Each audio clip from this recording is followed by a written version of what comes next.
Hi friends, welcome back to my channel. నేను మీ లహరి రాథోడ్. ఎలా ఉన్నారు? అందరూ బాగున్నారా? నేనైతే చాలా బాగున్నా. మీరు కూడా బాగుండాలని కోరుకుంటున్నా. నా ఛానల్ని ఫస్ట్ టైం చూస్తున్నట్లయితే సబ్స్క్రైబ్ చేసుకోండి. వీడియో మొత్తం చూసి నచ్చితే లైక్ చేయండి. సబ్స్క్రైబ్ చేసుకోవడం మాత్రం మర్చిపోకండి. నేనైతే మా గల్లీలో కొత్త శివాలయం అయితే కట్టారు. శివాలయం కన్స్ట్రక్షన్ 3-4 సంవత్సరాల నుండి జరుగుతున్నాయి. మొత్తానికి గుడి కంప్లీట్ అయింది. 3 రోజుల నుండి కార్యక్రమాలు జరుగుతున్నాయి. శివాలయంలో విగ్రహ ప్రతిష్టాపన, ధ్వజస్తంభ ప్రతిష్టాపన, లింగ ప్రతిష్టాపన 3 డేస్ నుండి జరుగుతున్నాయి. ఇవన్నీ కంప్లీట్ అయ్యాయి. ఈరోజు మాత్రం ఆ పరమశివుని కళ్యాణం అయితే జరిపించారు. ఆ కళ్యాణం చాలా అంగరంగ వైభవంగా జరిగింది.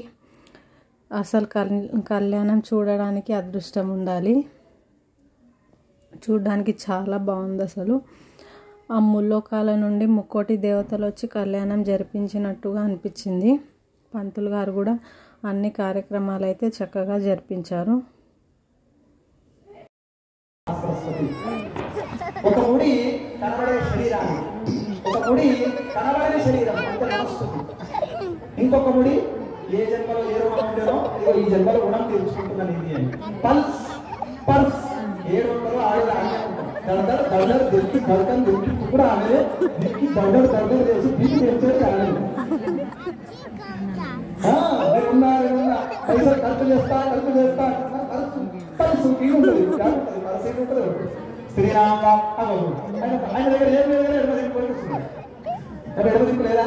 పల్స్ ఏముంటుంది? గుండె కదా, గుండె ధర ఆమెనే, గుండె ధడకన ఆమెనే. కాబట్టి ప్లస్ ఆమెనే, ప్లస్ ఆమె మైనస్ అన్నిటికీ కావాలి. అది ఎప్పటికీ ప్లస్ అండి. అందరూ గోపాలకృష్ణ భగవానికి అర్చక స్వామి వారు మంగళసూత్రాన్ని చూస్తున్నారు. ఒక్కసారి ఈ మంగళసూత్రాన్ని కూడా ఇక్కడ చేతి పెట్టుకుని నమస్కారం చేసుకోండి. అందరూ కూడా అమ్మవారు చూపించినాక అది మీకు స్పర్శ అయినట్టుగా అందరూ చూపించినాక ఈ మంగళసూత్రాన్ని నమస్కారం చేసుకోండి. ఎందుకంటే ఆ ముడి ఈ ముడికి మాంగళ్యం జగత్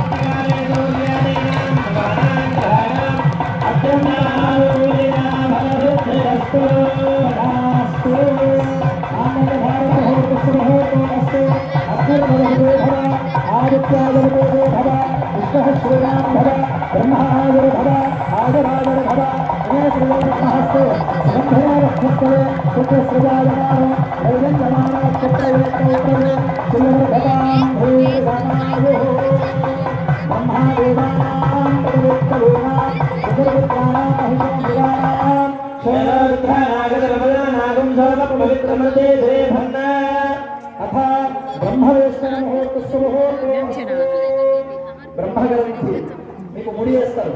బ్రహ్మముడి అంటారు దానికి. ఈ బ్రహ్మముడిలో ఏం పెట్టాలి? కందమూలము పెట్టాలి. కందమూలం అంటే తెలుసా? కందగడ్డ. కందగడ్డ తెలుసా? తిన్నారు ఎప్పుడన్నా? శ్రీరామచంద్రుల వారు అన్యాయులైనప్పుడు వనవాసంలో అదే తిన్నారు కందమూలాలు. ఈ కందగడ్డకు ఒక లక్షణం ఉందండి. దానికి ఎన్ని తిప్పుడలు లేదు. భూమి ఇప్పుడు చేసినంత కూడా పోతాయి. ఇది కూడా అంతే. ఆ బ్రహ్మముడిలో వేస్తే ఎంత ఇదైనా మళ్ళీ అతికే ఉండాలన్న సాంప్రదాయబద్ధంగా కందమూలాలు పెట్టి ముడి వేస్తారు. ఆచార్యులు వారు బ్రహ్మముడి వేస్తున్నారు. బ్రహ్మముడిని చూసి నమస్కారం చేసుకోండి. బ్రహ్మజ్ఞానం శివం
నేనైతే మధ్యలో కొన్ని క్లిప్స్ రికార్డ్ చేయలేదు. కన్యాదానం అవన్నీ జరిగాయి.